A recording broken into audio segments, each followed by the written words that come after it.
जेते प्रायश्चित कले मध्य पापी को केही पुण्यवान बोली ग्रहण करि पारंती नाही। थरे कलंकर दाग लागि गले ताकू केबे लिभाई हुए ना। राजा पथभ्रष्ट हेले राज्यर अवस्था शोचनीय होई पड़े। राजा पाखरे मिछ कहिले दंड मिली थाए।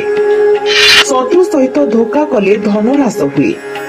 सब पक्षी संध्यारे कौनसी वृक्षरे आसी मिलित हुअन्ति, रात्रि जापन करन्ति, सकाळ हेले निज निज कर्म रे बाहरी जाती।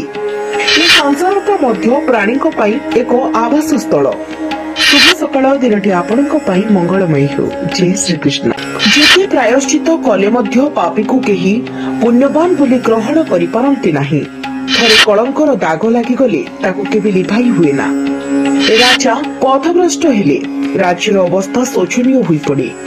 राजा पाखरे मिछ कहिले दंड मिली थाए। शत्रु सहित धोखा कले धन ह्रास हुए।